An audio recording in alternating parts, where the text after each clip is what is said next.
On a Monday. Yeah. Yeah, I think Emily canceled some meetings. Yeah. Well, thank you guys for coming in to our Wayside Furniture Blend & Sons Studio C. And thank you guys so much for your support.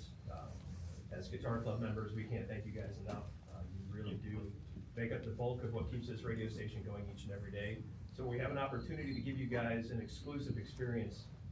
We do. So this is Guitar Club, and Rory and some folks from Blend & Sons are here. Thank you guys for coming in. Thank you for supporting Studio C for all these years.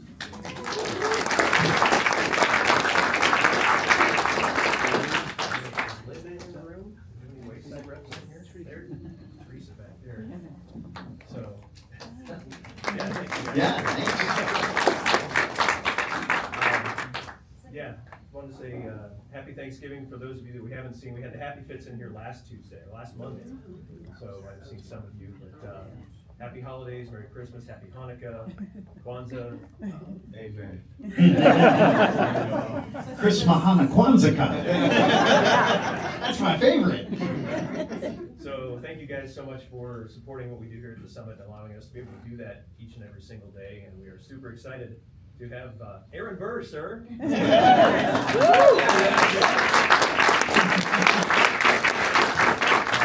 Just a quick survey. Anybody seen Hamilton? So, anybody at the MGM last night? I know there's a few people. Yes. So, thank you guys so much for allowing us to do this for you, and we're super excited to have Leslie here today. Tend you so much for coming in. Of course. Yes. So, we'll keep things short and sweet here because he's got to catch a flight here in a little bit. So we're gonna turn things over to Brad. We'll turn down the lights. And, Yeah. Yeah, so we're recording, his band's already en route to the next destination. So just interviewed today, and we're recording for radio playback, and we're doing video and stuff. We'll use some of this on social media and everything. So we appreciate everyone being here and being Summit members and supporters of what we do. Look good, Mr. Max? Good. All right. All right. Well, stand by, and I'll do a countdown in 3, 2, 1. All right. Welcome into a special Studio C conversation today. We've got a full house around here. Studio C sessions on the Summit FM, made possible by Blend & Sons and Wayside Furniture, and I'm Brad Savage. Well, today, braving the December weather in Ohio, and then he's got to catch a flight to Milwaukee, even colder, but he carved out a little bit of time to come here to Studio C at the Summit. And we're just going to talk a little bit about his new record and the Hamilton experience, of course, as well. He's a Tony and Grammy-winning singer and actor, best known for the role of Aaron Burr in Hamilton. Let's make some noise for Hamilton, yes. He's from Philadelphia and made his Broadway debut at age 17 in Rent. And you may have also seen him in the film One Night in Miami, playing the role of Sam Cooke. Let's welcome to the Summit stage, Leslie Odom Jr.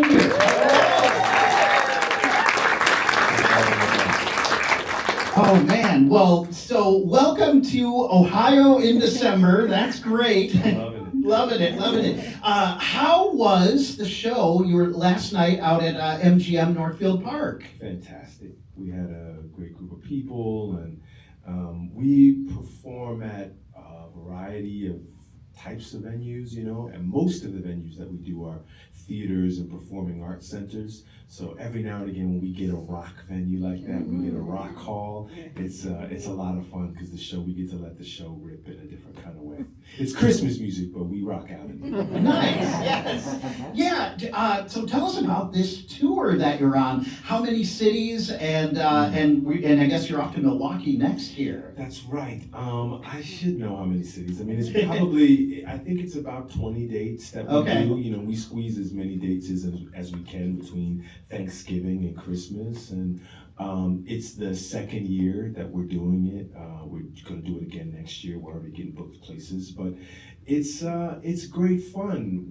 The thing that I hear the most about after Hamilton, if you can believe it, are these Christmas albums. People tell me in airports and on the street that they have really become a part of their yearly traditions, and so to get to build on that relationship with the live show is just a dream come true, I have to say. Well, okay, so talk about the recent live album, your first live album called An Offering, live at Speakeasy Studios. Yeah, Speakeasy Studio, well, I should say Speakeasy is where we've recorded most all of the albums that we've put out, and it's closing at the end of the year. So we're kind of losing our home in that way. So we just, we were trying to think of all the ways we could celebrate this place. We invited a small group of people, kind of like, about this size, and we got the band together and we made that record. But it's a personal triumph, I have to say, because the very first album I put out was a Kickstarter album. It was, I raised $40,000 from my family and friends and cousins and my elementary school teachers. And, everybody put, $15 down on my dream, and they gave me a start. My community gave me my first record deal. So, but on that album, that project, I took it so seriously. There's a song that I recorded 300 times for that album, and I still cut it.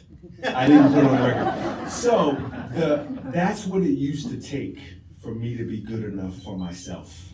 I never would have pushed record and let you hear anything. I just used to have to beat myself down and do it again. What I also would know now is probably if you have to record something more than, I don't know, let's say 20 times, maybe it's not a song for you. Find a new song, but obviously I had to muscle it, I had to work it. No, it's gonna be what I want it to be.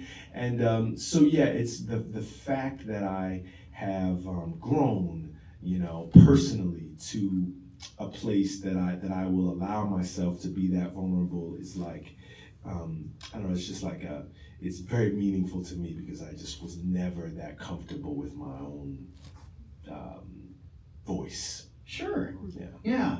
Well, and on this new album, a lot of those great American songbook standards are sung. And how do you filter down and arrive at the track list and the songs you end up using? Yeah, we were kind of thinking I wanted to create an experience that was just the universal dinner party. I wanted this to be a record you could put on if you were having, a couple couples over for dinner, or, you having 10 to 12 people over for a small party, that you could put this record on and you wouldn't have to run over to your iPhone if it got too loud, or if it, that it would kind of just put you in a place and keep you there. So that was narrows it down. Mm-hmm. If we start playing something and it feels too wildly out of the vibe, that gets cut. And we just looked at all the songs we've played over the years, and we picked from that list what songs haven't we recorded, what songs do we wish we'd recorded better, and then there were a few songs that we'd never recorded, like the Smashing Pumpkins, like the Paul Simon. Yeah. So, yeah. Well, I wanted to ask about that Smashing Pumpkins song because they do a cover of Tonight Tonight, and there's a full chorus or choir on there, and it turned out great. How did you arrive at that particular song from the Smashing Pumpkins? I love that you think it's a full choir. That's just me and the band. Oh my God! Yeah. The very first concert that I ever went to in 6th grade, Kelly Costello took me to see Smashing Pumpkins in Philly, and Garbage opened. Yes. And so it was just it was an album that we vibed over, me and him, and so the tune has always held such meaning for me. And I don't know, sometimes these things, I hear something, I get, that divine inspiration kind of thing. And there was a version of this song that I heard, and what you hear on the record is just how I heard it. I heard it was supposed to start with me and the guys. it was supposed to end how it ends, and yeah, I if nobody else liked it, you know, I just knew that I needed it to exist so that I could push repeat on it, and so yeah, it's my favorite track on the album. Awesome. Yeah. The record just turned out so well. Thanks. And so tell us, you're living in New York now. Yeah. Did you recently relocate to New York, or just? We did. We were in LA for quite some time. We moved to LA after Hamilton the first time when we started having kids. My wife is from LA, so we had a lot of support out there. But now we're back in New York, and it feels cool. It feels like I don't know. It feels like we're getting away with something. You know, it feels like we felt the inspiration, the pull to the city, and we didn't let all that grown-up stuff stop us from following our dreams. So me and Nicolette are super happy, and we hope the kids are happy too, but we're very happy. How old are your kids? 8 and 4. 8 and 4, Yeah. Perfect. I have 12 and 9, so a couple of years further along. It's just great years. Boy, that'll be an interesting experience for them growing up, though, from LA and the spread of everything out there versus everything being so compact in the city. Like, what's city life kind of like so far? So far, so good. New York is, you kind of settle into a neighborhood, and that becomes a little village, but it's cool not having to get into a car all the time, and I come home sometimes. It's like 4 p.m. and nobody's home. The kids are, one of them's at a friend's house a couple blocks away. They're at Taekwondo a couple blocks away. So and it's all walking distance, which I really love for them. So. Yeah. What little neighborhood of the city are you in? Oh, well, I'll keep that to myself. Oh, I don't want stalkers showing up. I get it. That's amazing, though. Yeah, and as we come to the end of 25, my gosh, it's almost 2026 already. Yeah. What's on the agenda next year? Like, what are some of your, hopes and goals and projects you'll be working on after the first? Well, does anybody in here get to New York to see shows every now and again? Yes, amen, okay. Well, just please remember that I said this. There is a show coming next season. So not this season, but next season, that I am super excited about. The last show that I did in New York, besides Hamilton, of course, was a show called Pearly Victorious, this play that hadn't been produced on Broadway in 62 years. It was written by the great Ossie Davis, and we just had the most wonderful time. It was like this show was written a couple weeks ago. It was an American classic. It was kind of like, when you go to the attic, you guys have had this experience. Every now and again, you go and you find like grandpa's old trunk, and you're like, yo, this thing is still pretty good. Like, this is, or, grandma's old, her diamond brooch. And you're like, I think I could get some money for this thing. So we found another one of those pieces. It is an American classic. It hasn't been done on Broadway in many decades, and it's just going to be a very special experience. I can promise you that. So we'll be getting ready for that next season. There's a couple more music projects. There's something coming down the pike that me and Nicolette recorded together at Speakeasy. That Nicolette and I recorded a whole project together. What else? I'm writing some things. I don't know if you heard, but I just got the rights to this Rolling Stone article about Sammy Davis Jr. and the Church of Satan, which is a true story that I had heard about. Sammy talked about it. He talked about his time with the Church of Satan. And I spent some time with this article, and a whole horror movie was kind of downloaded into me about this thing. So to me, it feels almost like I think the coolest, most memorable things are those incongruous things, right? Like when I was telling people that I was going to be part of this hip hop musical about the founding fathers. That sounds like a terrible idea that no one's going to want to see. So this one feels kind of like that to me. Sammy Davis Jr., Church of Satan, horror. I don't know if I want to see that. But what you're gonna want to see. Hey, and that reminds me to bring up One Night in Miami, which came out, was that 2020 or 2021? Sure. Yeah. Somewhere a couple of years back. Yeah. Give us the premise of that film and the storyline there. Oh, that's about, it's based on a true story. Cassius Clay, before he was Muhammad Ali, was fighting his very first heavyweight championship bout against Sonny Liston, and nobody expected this loudmouth kid to win this fight against the champ. And so there's no victory party planned. Of course, Cassius knew he was going to win, of course.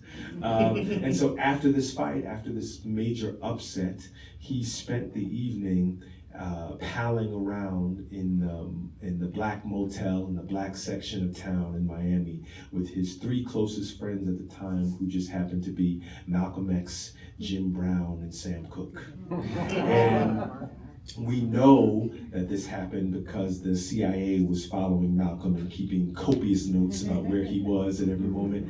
But the evening takes on a legend because, for those guys, it was a normal night with friends in a lot of ways, but within a year of that night, both Malcolm and Sam would be gone.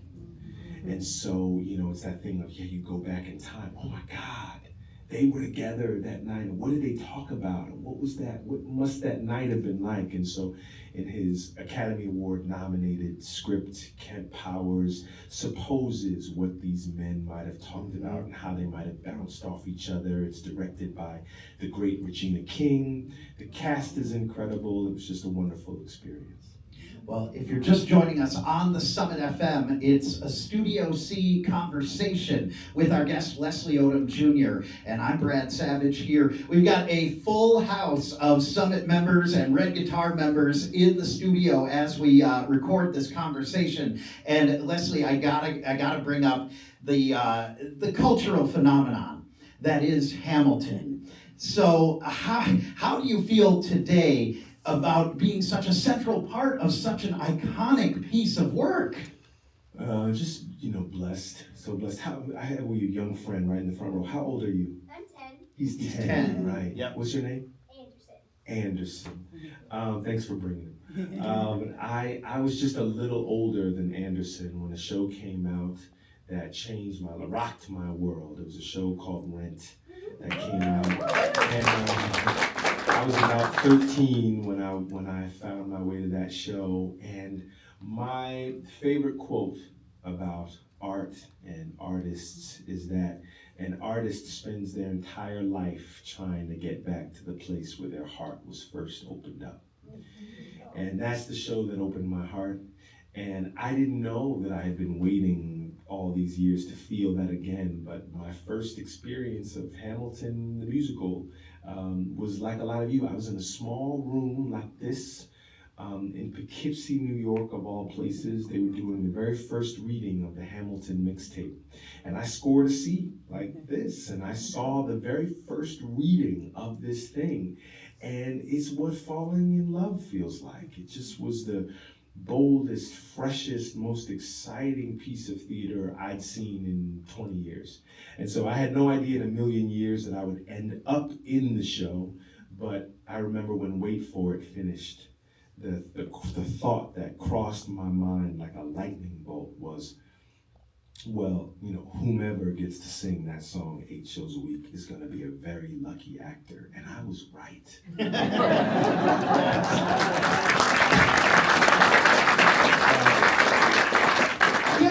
When did the casting process kind of happen, and how did you wind up with that role? I got an email from Lin-Manuel, sort of maybe 2 or 3 months after seeing that reading, and there must have been something Burr-like about me that Lin saw, and so, but what I knew was, I knew what I'd seen. So Anderson, if you don't remember anything else from this day, remember this, you're gonna get that tap on the shoulder at some point in your life, and you want to find yourself prepared when that moment comes.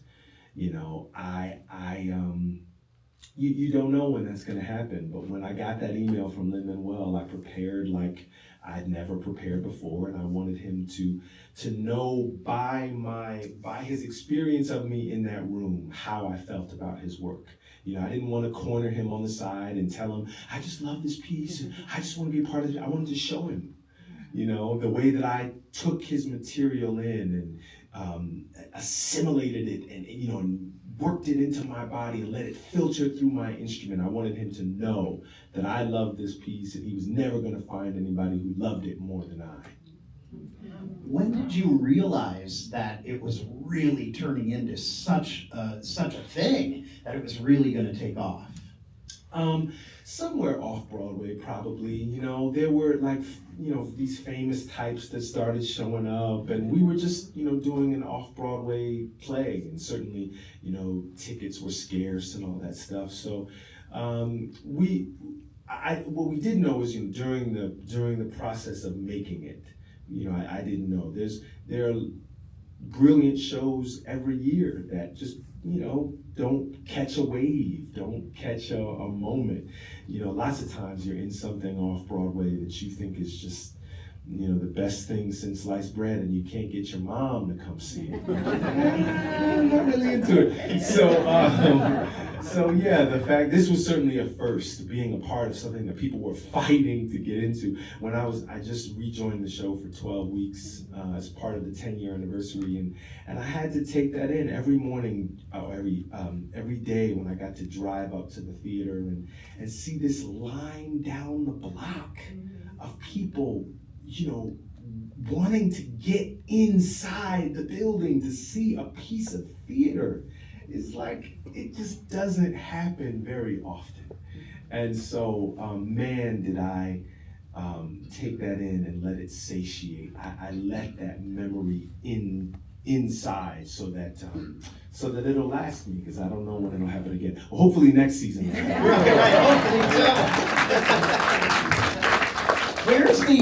Where's the strangest or funniest place you've been recognized, like out on the street or being recognized from Hamilton, or any of your projects, really? Well, the places you don't want to be recognized are like, the doctor's office, the pharmacy, those kind of places. Whether you're sick or your kid's sick, but I try to always be gracious. I do, and know that people are just excited and. Yeah, this is a wild thing. The fact that the thing that has made me most known to people is a piece of theater is just like, I think 10-year-old me would be so happy, that I've made it to this point and the way that I made it to this point. He would just be like, man, keep going. Well, and kind of against the odds, like you were saying, people have connected to that story in such an amazing way. How do you feel about, art and attention spans and just the way people consume, whether it's media or social media or any of these things today? Like I feel like there's reward when you invest the time in getting to know something or getting to really understand, whether it's a book or a piece of theater or certainly music or film or whatever. And I think Hamilton has kind of exemplified that. That's true.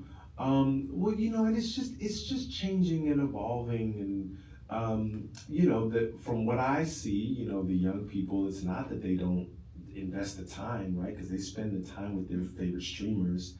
They spend the time with people that they watch on live. They will watch somebody for an hour and a half or 2 hours. They will watch a long form YouTube video for 45 minutes, And so it's just changed. And every now and again, of course, there are those movies, there are those books that capture, there are those Broadway shows that capture people's imagination. So I think we just have to deal with the fact that there are so many things fighting for our attention, vying for our attention, begging for our attention, demanding our attention. And that's true of us too, not just little Anderson, but it's true of all of us. And so I have compassion for that.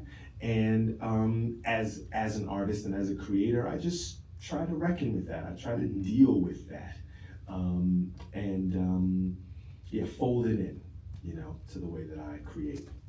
Well, where do you think the future of art and music is headed, especially in an era of technology and AI as well?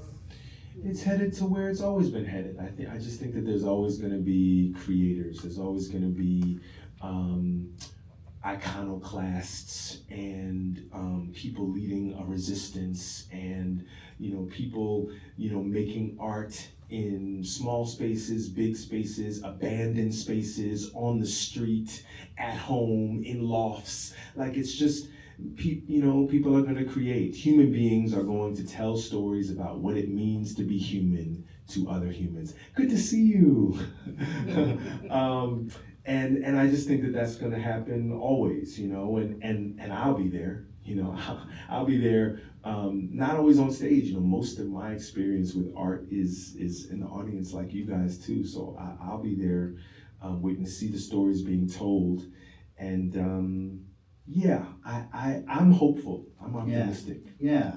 And one last thing, tell us about kind of your experience with radio and all of our audience that came here today on short notice just to listen to this conversation. We're a public radio station supported by members and donors, and as commercial media is more and more challenging of a world today than ever, how do you feel about good old public broadcasting these days? Oh man, God bless y'all, man. Really, God bless you guys for supporting what you believe in.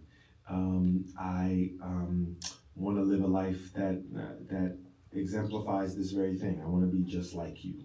I want to support the things that are important to me with my money, with my time, with my presence in this way. This is really beautiful. So I'm so happy to be here and to be a part of saying thank you for supporting local independent journalism and music amplification. And curation. I mean, Curation. that's one of the things that we do, is just when there's so much content out there, how do you know where to look, where to listen? And I think that's where the Summit FM really thrives. Well, that's right, and it takes time to build trust, right? You guys have built something that people feel as though they can trust, and you are a steward of that legacy, and thank you for what you do.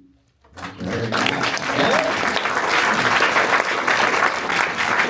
Well, and we thank you so much for just making a little time to come see the radio station and meet all of these great Summit Red Guitar members today. And I know you have a plane to catch. You're going out of Cleveland next, I think, right? I am, yes. Yeah, and then he's headed to Milwaukee and more shows and lots to come in the next 12 months and beyond. So let's give a real nice thank you and a token of appreciation for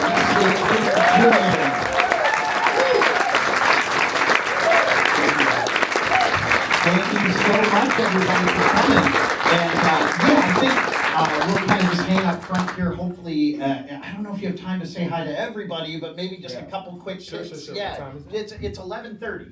Okay. 11:30 now. Yeah. So yeah, definitely.